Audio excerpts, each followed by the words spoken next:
எங்கள் பெருவணக்கத்திற்குரிய மாண்பமை முதல்வர் பெருந்தகை அவர்களே, துணை முதல்வர் பெருந்தகை அவர்களே, எங்கள் பெருமதிப்பிற்குரிய அமைச்சர் பெருமக்களே, போற்றுதற்குரிய அவைத் தலைவர் அவர்களே, எங்கள் மரியாதைக்குரிய நடுவர் பெருந்தகை அவர்களே, என்னிலும் மிக சிறப்பாக பேசவில்லை என் பட்டிமன்ற அறிஞர் பெருமக்களே, என் முன்னே அமர்ந்திருக்கின்ற அறிவார்ந்த அவையோரே, என் பணிவின் வணக்கம். முத்தமிழ் அறிஞருடைய குறளோவியம் வெளியீட்டு விழா, அந்த விழா நிறைவேறுகிற போது மேடைக்கருகே ஒரு இளைஞர் கையில் குறளோவியத்தோடு தயங்கி நிற்கிறார். அவரை பார்த்ததும் அருகில் இருந்த காவலரிடம் சொல்லி அந்த இளைஞனை அழைத்து வா என்றார் வணக்கத்துக்குரிய முதல்வர். அந்த இளைஞன் அவரிடத்தில் வந்து நின்று, ஏதோ என்னிடம் சொல்ல நினைக்கிறாய், என்ன வேண்டும் என்றார். ஐயா, நான் ஒரு ஏழை இளைஞன், நான் வாழ்வில் முன்னேற வேண்டும், நீங்கள் ஏதாவது ஒரு குறள் எழுதி கொடுங்கள் என்று நீட்டினார். யாரோ ஒரு சிறுவனுடைய கோரிக்கை என்று முத்தமிழ் அறிஞர் புறந்தள்ளவில்லை. அந்த குறளோவியத்தில் முதல் பக்கத்தில் எழுதினார், எண்ணியோங்கு எய்துப எண்ணியார் திண்ணியராக பெறின். இந்த ஒரு திருக்குறளை உன் வாழ்நாளில் பின்பற்று, நீ உச்சம் தொடுவாய் என்றார். அந்த இளைஞன் தமிழகத்தின் மிகப்பெரிய ஒரு தொழிலதிபராக வந்தார். இன்னொரு நிகழ்வை சொல்லுகிறேன். தனி மனிதனுடைய லாபம். நமது வணக்கத்துக்குரிய அமரர் அப்துல் கலாம் ஐயா குடியரசுத் தலைவராக பொறுப்பேற்கிறார். ஒரு வட இந்திய பத்திரிகையாளர் அவரிடத்தில் கேட்டார், போக்குவரத்து வசதியே இல்லாத ஒரு சின்னஞ்சிறு தீவில் பிறந்த நீங்கள் இன்று இந்த மிக உயர்ந்த பதவியில் இருக்கிறீர்களே, எப்படி? ஐயா சொன்னார், ஒரே ஒரு திருக்குறள் தான் காரணம். உங்களுக்கு தெரியுமா, நான் வாழ்வில் வெற்றியை எவ்வளவு சந்தித்தேனோ அதிக அளவு தோல்விகளை சந்தித்திருக்கிறேன். அப்போதெல்லாம் நான் துவண்டு போகாமல் இருப்பதற்கு காரணம் ஒரு திருக்குறள் தான். நான் முதலில் அனுப்பிய ஏவுகணை பிருத்வி மண்ணில் வீழ்ந்தது, இலக்கை அடையவில்லை. பத்திரிகைகள் கேலி செய்தன, இந்த நாட்டில் ஏவுகணைகளுக்கு கூட நாட்டுப்பற்று அதிகம், எனவேதான் மண்ணிற்கு வருகிறது என்று. நான் சோர்ந்து விடவில்லை. அடுத்த முறை நான் ஏவிய ஏவுகணை அக்கினி மிக அற்புதமான வெற்றியை ஈட்டியது. அதனுடைய படிப்படியான வளர்ச்சிதான் இப்போது நான் அமர்ந்திருக்கிற இந்த நாற்காலி. என்னை உட்கார வைத்தது எது தெரியுமா?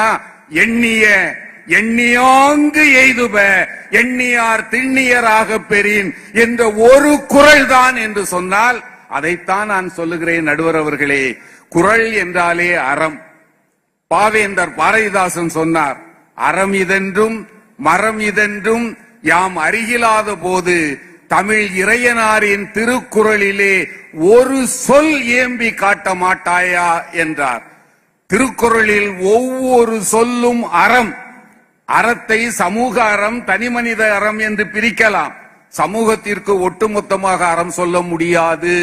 அதைத்தான் நீங்கள் முதலிலேயே சொன்னீர்கள். புலால் மறுத்தல் என்பது அறம்தான்.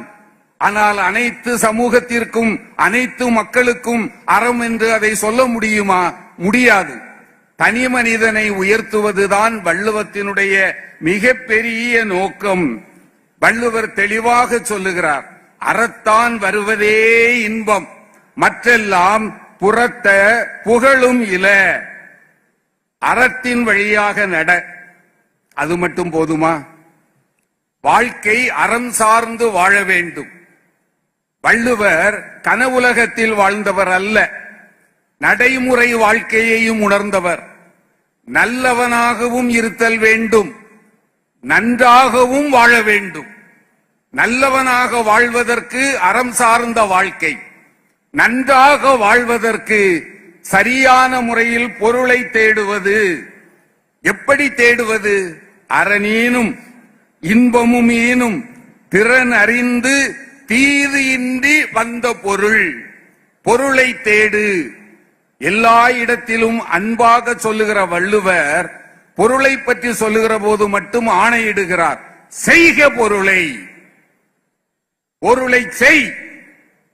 என்று ஆணையிட்டு சொல்வது பொருளை பற்றி சொல்லுகிற போதுதான்.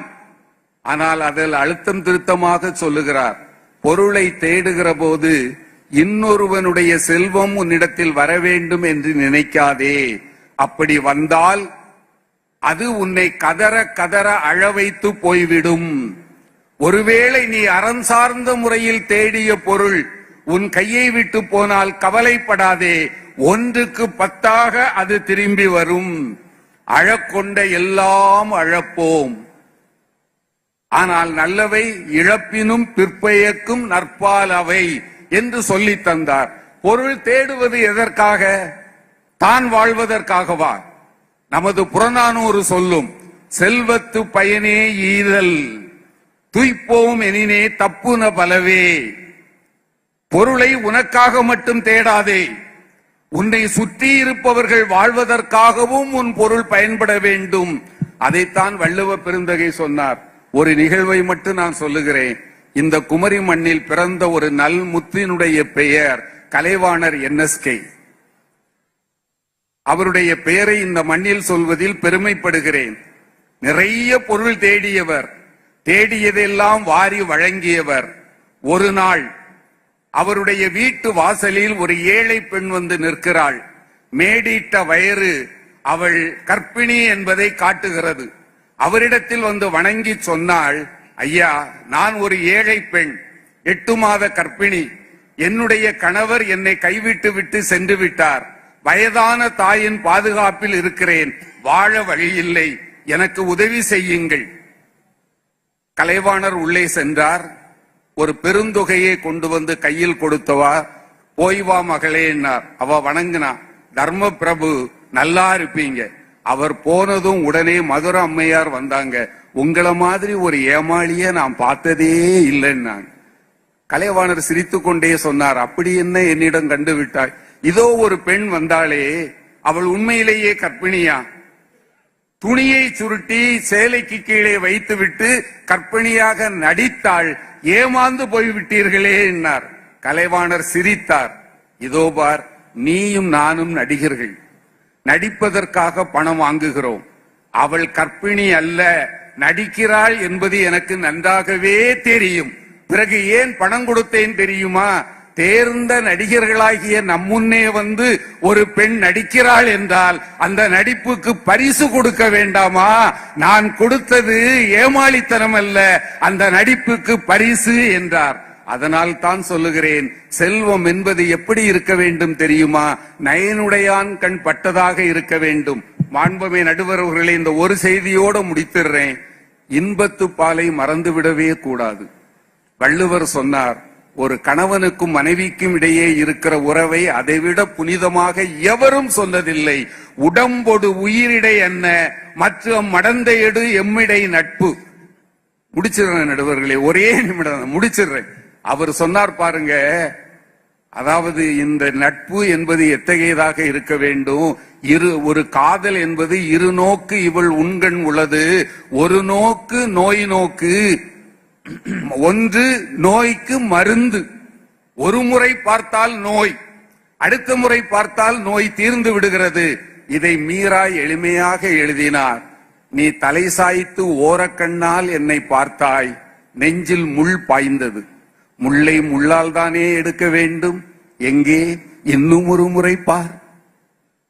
எவ்வளவு இது கேட்டாங்க. நான் குறளைத்தான் எழுதியிருக்கிறேன். நீங்கள் நன்றாக பார்த்தால் குறள் தனி மனித மேம்பாட்டிற்குத்தான் முதலிடம் கொடுக்கிறது. சமூக அறம் இல்லை என்று சொல்லவில்லை. ஏனென்றால் ஒவ்வொரு மனிதனும் மனத்துக்கண் மாசிலன் ஆனால் ஒரு அற்புதமான சமுதாயம் உருவாகும். முதலில் அவன் மனிதனாக வாழ வேண்டும். அதற்கு துணை செய்வதுதான் திருக்குறள் என்று சொல்லி அனைவரையும் மீண்டும் தலையால் வணங்கி நிறைவு செய்கிறேன். நன்றி, வணக்கம். ராஜாராம் ரொம்ப அருமையா பேசினாரு. NSK அவர்கள், கலைவாணர் அவர்கள் வந்து நின்ன பெண்ணை கர்ப்பிணின்னு நினைச்சு பணம் கொடுத்தாரு. அம்மா மதுரம் கண்டுபிடிச்சு கேட்டாங்க. இல்ல இல்ல எனக்கு தெரியும்னு சொல்லி நடிகர்கள்கிட்டயே நடிச்சதால காசு கொடுத்தேன்னு சொன்னார். எனக்கு என்ன தோணுதுன்னு கேட்டா, நிஜமாவே அவர் கலைவாணர் ஏமாந்திருப்பார். மனைவி கிட்ட இதை காட்டிக்க கூடாது அப்படின்னு நடிச்சாதான் ஒரு மாதிரி கொஞ்சம் சமாளிக்கலாம். மனைவி கிட்ட நடிக்க தெரியலன்னா அவங்களால குடும்பம் நடத்த முடியாது. அது ஒரு பெரிய உண்மையை நாம இன்னைக்கு தெரிஞ்சுக்கணும். ராஜாராம் மூலமா தெரிஞ்சுக்கிட்டோம். ரொம்ப நன்றி. இன்னில இருந்து எல்லாரும் ஆரம்பிங்க இந்த வேலைய. இப்ப நம்முடைய பெருமதிப்பிற்குரிய நகைச்சுவை திலகம், நகைச்சுவை இமயம் ஐயா சண்முக வடிவேல் அவர்கள், முத்தமிழறிஞர் அவர்களே அவருடைய பேச்சை கேட்டு, திருவாரூர் அவருக்கு சொந்த ஊர், அவருடைய பேச்சை கேட்டு மகிழ்வார்கள்.